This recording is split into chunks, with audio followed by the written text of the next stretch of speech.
देखो बेटा, carbon compound के नेक्स्ट वीडियो में अपन बात कर रहे हैं होमोलोगस सीरीज़ की। होमोलोगस सीरीज़ यहाँ आपको दिखाई दे रहा है। It is a series of compound in which some functional group substitute for the hydrogen in a carbon atom. ये डेफिनेशन आपको थोड़ी अटपटी सी लग रही होगी कि होमोलोगस सीरीज़ की ये डेफिनेशन में क्या है कि अपन को बोला कि हाइड्रोकार्बन में से एक हाइड्रोजन हटा के कुछ और जोड़ दें। ये फंक्शनल ग्रुप जोड़ दिया, जैसे CH4 था। ये CH4 कार्बन के साथ 4 हाइड्रोजन थे, एक हाइड्रोजन हटा के OH अल्कोहल जोड़ दिया। C2H6 था ये H6 C2H6 एथेन होता है C2H6, तो एक हाइड्रोजन हटाया C2H5 कर दिया और उस हाइड्रोजन की जगह OH अल्कोहल जोड़ दिया, तो ये फंक्शनल ग्रुप जोड़ दिया। मगर यहाँ पर ये डेफिनेशन अप्रोप्रिएट नहीं है। अपन ये डेफिनेशन देखेंगे, अ series of hydrocarbon which have a common general formula, जिसका एक कॉमन जनरल फार्मूला होता है। जैसे आपने देखा था एल्केन का जनरल फार्मूला CnH2n+2 था ना, CnH2n। जैसे अपन ने यहाँ पे देखे हैं कि एल्केन का जनरल फार्मूला क्या था, CnH2n+2, और एल्कीन का जनरल फार्मूला क्या था, CnH2n। एल्काइन का जनरल फार्मूला क्या था, CnH2n-2। तो ये जो है ना, ये होमोलोगस सीरीज़ हैं कि series of hydrocarbon which have a common general formula. अभी बात बताऊँ इसके फीचर्स क्या होते हैं। फीचर्स में देखो, इसमें लिखा हुआ है have a common general formula. अब इसके कंसेक्टिव 2 मेंबर्स जो होते हैं ना, 2 होमोलोगस मेंबर्स, उनमें CH2 का डिफरेंस होता है फार्मूला में, और मॉलिक्यूलर मास में 14 यूनिट्स का डिफरेंस होता है। अब ये कैसे होता है देखो, जैसे देखो अपन एल्केन की बात करते हैं। एल्केन का पहला मेंबर मेथेन CH4, एन की वैल्यू 1 लगाई ना, C2H6, एन की वैल्यू 2 लगाई, तो CH4 का मास कितना हुआ, कार्बन का 12, हाइड्रोजन का 1 × 4 16 हुआ। कार्बन का 12, 12 दूनी 24, 1 × 6 24 और 6 30, 30 हुआ। इन दोनों में डिफरेंस कितना है, 14 यूनिट्स का। और इनमें डिफरेंस कितना है फार्मूले में, एक कार्बन और 2 हाइड्रोजन का। देखो CH4 है, C2H6 है, एक कार्बन ज़्यादा है इसमें, 2 हाइड्रोजन ज़्यादा है।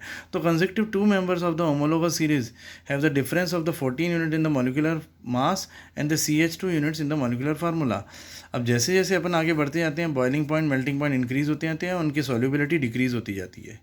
ये होमोलोगस सीरीज़ के कैरेक्टरिस्टिक्स हैं कि as we go higher in the homologous series, number of carbon will increase, then the boiling point, melting point will increase, and the solubility of the compound in the water will decrease. तो ये यहाँ भी देख लिया अपन ने, 2 homologous series में have same chemical properties and gradual change in the physical properties. वही बात आ गई, change in the physical properties. Nomenclature of carbon compound. Nomenclature क्या होता है, कार्बन कंपाउंड को नाम देना। मैंने आपको पहले बता दिया, एक कार्बन में मैथ, 2 में एथ, 3 में प्रॉप, 4 में ब्यूट, 5 में पेंट, 6 में हेक्स, 7 में हेप्ट, 8 में ऑक्ट बताया। तो identify the number of carbons, और फंक्शनल ग्रुप को देख के किसका सफिक्स है किसका प्रीफिक्स, ये भी मैंने आपको बता दिया। जैसे देखो हेलोजन, मैंने आपको कहा था हेलोजन जब जुड़ते हैं ना, ये क्लोरीन, ब्रोमीन, आयोडीन, फ्लोरीन, ये होते हैं। जैसे C 3 बार है, C क्लोरोप्रोपेन, देखो सारे सिंगल हैं तो ये एन ही होगा, सेचुरेटेड है। और 3 है तो प्रोपेन तो होगा ही, मगर ये क्लोरीन लग गया ना बेटा यहाँ पे, तो ये आगे लगता है क्लोरोप्रोपेन, ये पीछे नहीं लगता, इसका प्रीफिक्स होता है हमेशा, हेलोजन का प्रीफिक्स होता है। 3 कार्बन है, देखो प्रोप तो ये हो गई, सारे सिंगल हैं, प्रोपेन तो ये हो गई, और क्लोरीन है क्लोरोप्रोपेन। अब एक बार देखो एल्कोहल, इसका सफिक्स लगता है, बड़ा है, देखो 3 कार्बन है, प्रोपेन। अब ई हटा के, प्रोपेन PROPANE होता है ना, ई हटा के ऑल लगाना है यहाँ पे। आपको मैं बता दूँ ये बात, ये ऐसे देख सकते हो आप, प्रोपेन होता है C3H8, ठीक है, थर्ड मेंबर ऑफ एल्केन, और इसमें से एक हाइड्रोजन हटाएंगे, बचेगा C3H7, उसकी जगह OH जोड़ देंगे, C3H7OH। तो ये प्रोपेन का ई हटाया अपन ने, देखो ई हटाया है और ऑल जोड़ा है, ई काट दिया अपन ने और ऑल जोड़ दिया, प्रोपेनॉल। ये होता है एल्कोहल का नॉमनक्लेचर, ठीक है। तो अपन देखें एल्डिहाइड, एल्डिहाइड क्या होता है, इसका सफिक्स होता है AL। 3 कार्बन है, 1 2 3, एल्डिहाइड CHO होता है, वैसे आपको पता है एल्डिहाइड होता है CHO, मैंने पीछे बताया है आपको। तो ये 3 कार्बन है, एल्डिहाइड का कार्बन भी चेन में काउंट होता है, 3 कार्बन है, तो प्रोपेन तो होगा, ये AL आ जाएगा, ई हट के AL आ जाएगा, ये CHO है, समझ गए। तो ये कीटोन हमेशा मैंने कहा था दोनों बाहें फ्री रहती हैं कीटोन की, C डबल बॉन्ड ओवर, दोनों बाहें फ्री रहती हैं, बीच में जुड़ता है। अब ये 3 कार्बन है, प्रोपेन तो ये है ही, ई हटा के ओन लगा देना, प्रोपेनोन, ठीक है। कार्बोक्सिलिक एसिड होता है COOH, बताया था मैंने आपको, इसका भी कार्बन काउंट होता है चेन में, 1 2 3, COH तो ये है, मगर इसका कार्बन काउंट होगा, ये क्या, प्रोपेन, ई हटा के ओइक एसिड लगाना है। ये नेमिंग है, नेमिंग ये आपको करनी है। ईन आपको पता ही है, डबल बॉन्ड होंगे तो ईन आएगा, सिंगल बॉन्ड होगा तो एन आएगा। ठीक है, केमिकल प्रॉपर्टीज़ की बात करते हैं अब अपन आगे। केमिकल प्रॉपर्टीज़ की बात करें तो कोई भी हाइड्रोकार्बन होता है वो ऑक्सीजन की प्रेजेंस में जल जाता है और CO2H2O हीट और लाइट देता है, ठीक है, और हीट एनर्जी देता है। सैचुरेटेड जो होते हैं हाइड्रोकार्बन जिनमें सारे सिंगल बॉन्ड हो वो एयर में जल जाते हैं ब्लू फ्लेम के साथ, नॉन सूटी, धुआं नहीं देते। अनसैचुरेटेड जो होंगे, जो एल्कीन हो या एल्काइन हो, जो अनसैचुरेटेड जिनमें डबल बॉन्ड ट्रिपल बॉन्ड हो, एयर में जलेंगे, येलो सूटी फ्लेम देंगे, बिकॉज उनमें कार्बन की परसेंटेज ज़्यादा होती है सैचुरेटेड हाइड्रोकार्बन से, तो वो कम्प्लीटली जल नहीं पाता और वो धुआं देता है फिर, ठीक है। तुम देख लो CH4 में कार्बन कम है और C2H2 या C2H4 एथीन में ज़्यादा होता है कार्बन, तो ज़्यादा कार्बन होगा तो वो धुआं देगा, येलो फ्लेम देगा, ठीक है।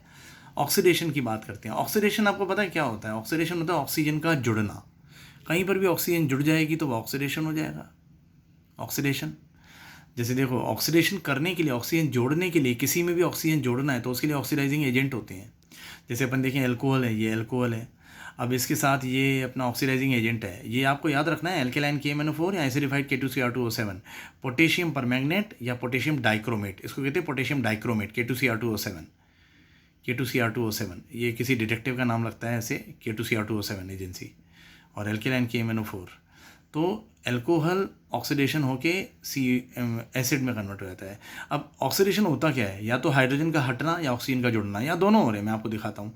देखो 3 और 2 5 और 1 6 हाइड्रोजन थे, 3 और 1 4 हाइड्रोजन रह गए, 2 हाइड्रोजन हट गए, ऑक्सीडेशन है।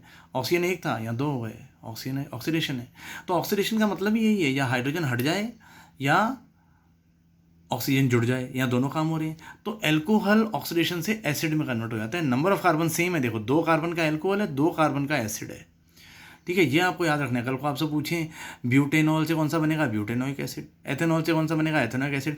ऑल इसका सफिक्स होता है, ऑल इसका सफिक्स होता है ओइक एसिड, मतलब ऑल ओइक एसिड में कन्वर्ट हो जाता है ऑक्सीडेशन के थ्रू। ये आप याद रखो, ऑल ओइक एसिड में कन्वर्ट हो जाता है ऑक्सीडेशन के थ्रू।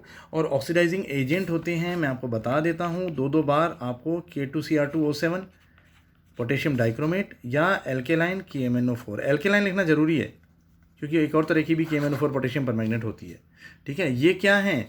ऑक्सीडाइजिंग एजेंट, ये जोड़ते हैं ऑक्सीजन या हाइड्रोजन हटाने का काम यही लोग करते हैं, ठीक है। बात करते हैं इस चैप्टर की सबसे important reaction, addition reaction. Addition reaction क्या होता है बेटा? जब भी अनसैचुरेटेड डबल बॉन्ड वाले हाइड्रोकार्बन पर हाइड्रोजन जुड़ जाएगी निकल या पैलेडियम की प्रेजेंस में। निकल और पैलेडियम ये दोनों हाइड्रोजन जोड़ने का ही काम करते हैं, ठीक है। तो हाइड्रोजन जोड़ने का काम करते हैं, इन्होंने हाइड्रोजन यहाँ जोड़ दिया तो अनसैचुरेटेड किस में कन्वर्ट हो गया? सैचुरेटेड में। देखो आर आर आर आर तो कार्बन पे थे ही, डबल बॉन्ड टूटा और उनकी जगह 2 हाइड्रोजन जुड़ गए, मतलब कार्बन की वैलेंसी यहाँ भी 4 ही थी, यहाँ भी 4 ही रही, हाइड्रोजन जुड़ गया। तो अनसैचुरेटेड किस में कन्वर्ट हो गए? सैचुरेटेड में। डबल बॉन्ड किस में कन्वर्ट हो गया? सिंगल बॉन्ड में। किसने किया? निकल और पैलेडियम ने। तो unsaturated hydrocarbon, hydrogen in presence in the निकल पैलेडियम। ये क्या होता है? इससे अपन एक बात ध्यान दे सकते हैं, वेजिटेबल ऑयल जो होते हैं ना, वेजिटेबल ऑयल, उसमें डबल बॉन्ड होता है, उसमें अनसैचुरेटेड फैटी एसिड्स होते हैं, उसमें हाइड्रोजन ऐड करके उसको वेजिटेबल घी में कन्वर्ट कर देते हैं। इसको हाइड्रोजन को ऐड करने की प्रोसेस को कहते हैं हाइड्रोजनेशन। वेजिटेबल ऑयल में अनसैचुरेटेड फैटी एसिड्स होते हैं, जो ये हैं unsaturated double bond triple bond वाले अनसैचुरेटेड फैटी एसिड्स होते हैं।